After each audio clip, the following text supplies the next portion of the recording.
So I'm going to show you some new techniques to work the skeletal system, just to add very short little techniques to add to your already existing general treatment. So let's just start with looking at the alignment of the feet one more time.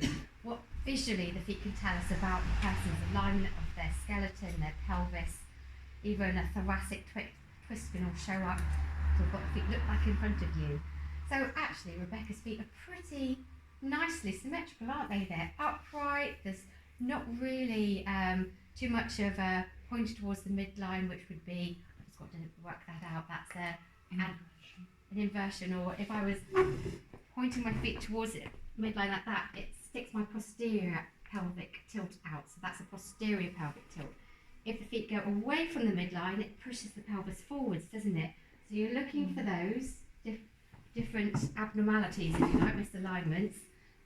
Certainly, lots of people have one foot longer than the other, and that's going to create a lateral pelvic tilt, isn't it, to one side. But what you can note, even though it's very subtle about Rebecca's feet, there's just a slight twist to this left foot, isn't there, around the thoracic areas of the spine. So this could be a possible scoliosis, a slight turn, a twist to your mid-back. Does that make sense? Yep. Do you have anything diagnosed like that? I've had it so that one leg's a little bit longer than the other, so I think that's probably had an impact on, but I don't know. They actually look quite aligned. I do that, yeah. Possibly this is slightly shorter, Yeah. but it could also be down to your position in the chair too. You've always got to bear that in mind. And what we're looking for regarding musculoskeletal problems, we'll look at that very inflamed sacroiliac joint on both sides. And have we mentioned about the blue psoas? Oh, so this is something to also look out for. Right on that cuboid bone there is the psoas muscle reflex, which we will look at in more detail next month when we do the muscular system. But that's showing inflammation, tension, congestion in the psoas muscle, which is your main hip flexor. It's linked to so many problems with lower back problems and misalignment of the pelvis. So that's always something that to look out for, and is so common. I bet half of you in this room will have a blue psoas. Not so much on this left foot. Do you struggle with that? Tightness in this hip flexor on that side. I'll give you some exercise. Thank you. Yeah.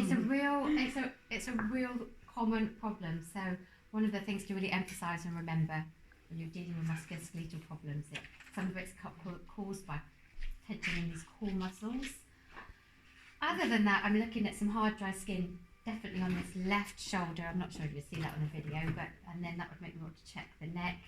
And so common again, isn't it? All around the C1, C2, the atlas and axis bones as the head pivots on its axis.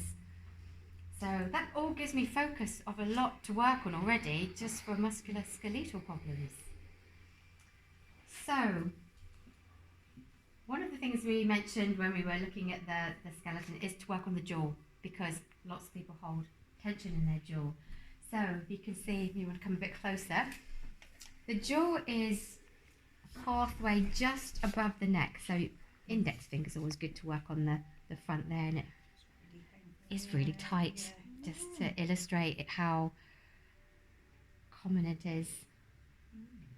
So just do that a millimetre above where the neck is. And when you have tension in your jaw, you can press on the trigeminal nerve. We haven't covered the cranial nerves yet, but I'll show you where the trigeminal nerve is. It is the middle, the intermediate phalange on that second toe. So see what I'm doing? I am pinching the sides of that third toe. Not the second toe, the third toe, sorry, middle toe. Feels good? Yeah. So I can then link that point I'm working there for the trigeminal nerve with the jaw. So just introducing a few more linking techniques. Okay, so what's that done? Is it accentuated? Yeah. And I'm just going to hold on that point that seems the most congested, and hopefully just let it release. Let me know when it does. Yeah. It's starting to feel less painful. Is that a linked movement? Yes. Yeah. So I'm working two reflexes together. So that's a really useful one. It's so useful for stress and jaw tension. And so again, going back to holding stress, tension, neck and shoulders, almost everybody suffers with that, don't they? So we know the cervical spine is all representing the neck. Let's work the neck and shoulders together. Like, imagine you're doing a massage on somebody. I'm massaging those particular areas of the feet. Can you see what my fingers are doing? They're also working the dorsal aspect too. So I'm trying to really work the whole plantar dorsal aspects relating to the neck and shoulders. And I can feel lots of tension here. I can feel a really good tight spot there. So you've got the cervical C6, C7 spinal nerves coming off your spine to innervate the neck and shoulders. So if there's any compression on those nerves, it will cause pain. So I'm trying to release tension there, held in that muscle, which would be the trapezius, but also work C6 and C7. Is okay? It's tender. So see how you can work the spinal nerves with the neck and shoulder areas. Oh, that feels really good to work all that area there.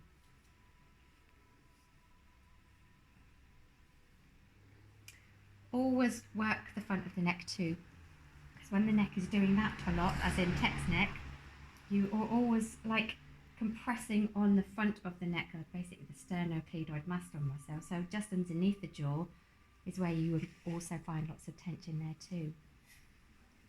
So it's important to work the whole area around the big toe for the neck. Just be playful with your thumbs and fingers. Let them just find the areas of congestion. And this is really good, using your knuckles to pull. That was what was really sensitive when I was working my case study. Mm. When I was doing the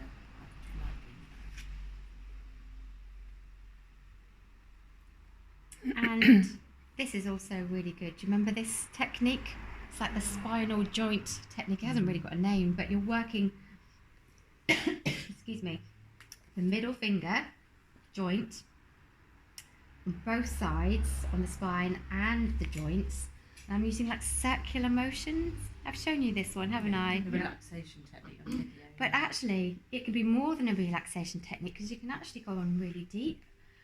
And just by doing that, I can really feel like the knee reflex feels like it's quite tight.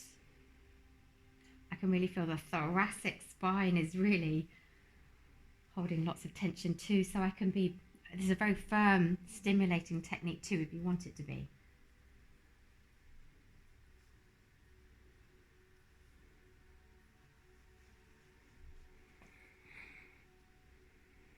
Yeah, that knee really needs a lot of work. It's my hip and my knee. So what you call it, this movement? Just the spine joint technique. I thought the knee was down by the hip. Yeah, I'm doing it here with this. I'm doing it with this lateral side. I'm doing both sides at the same time, but Yeah. with It's like particular a emphasis on A the. bit like a knuckle. It is. I'm using my knuckles, so it's nice not to use your thumbs for a change.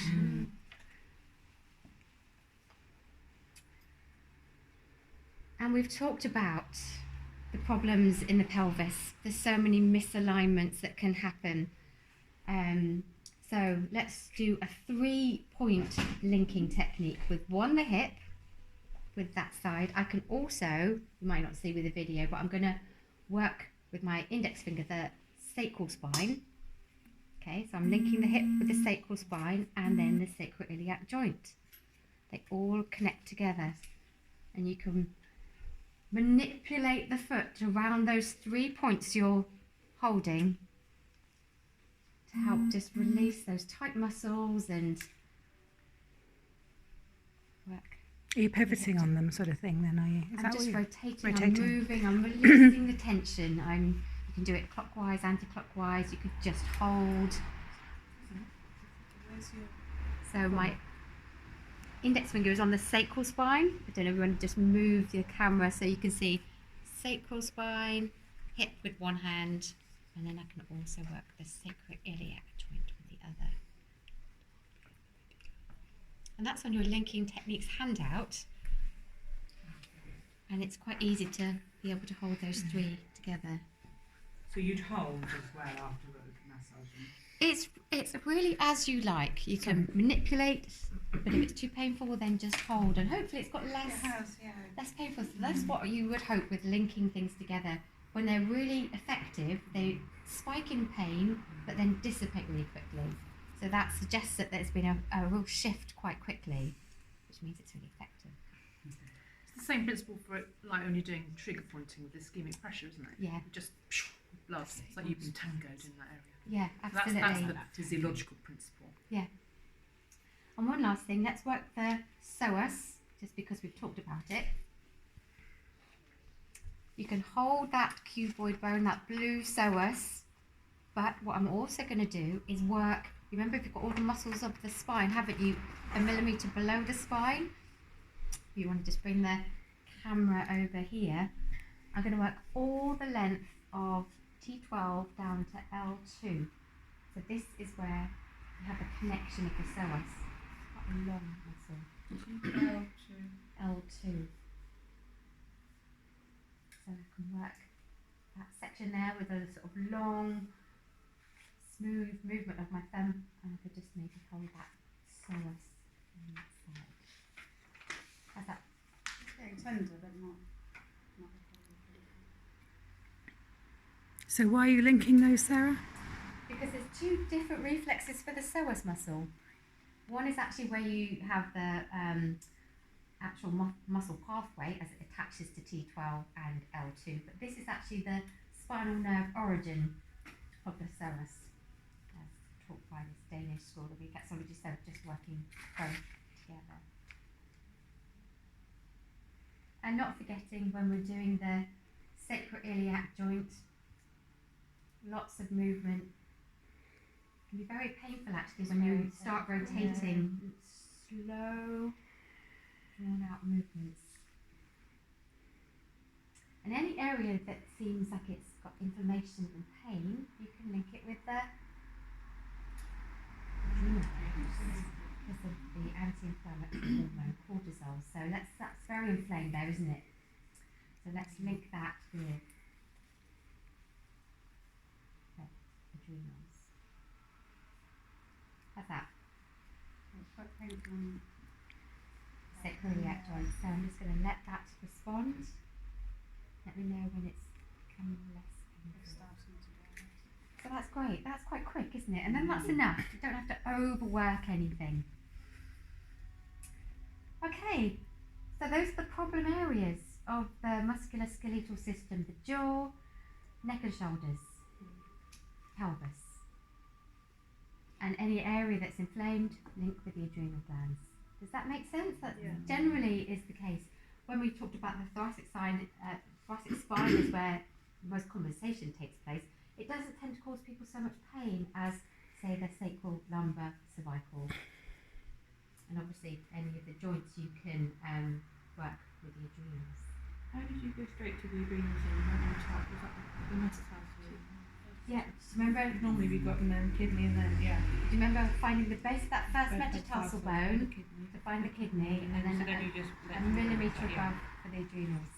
Yeah. So quick to find it that way. Okay, hope that is helpful. So maybe you can introduce a little bit of that into your practice this afternoon.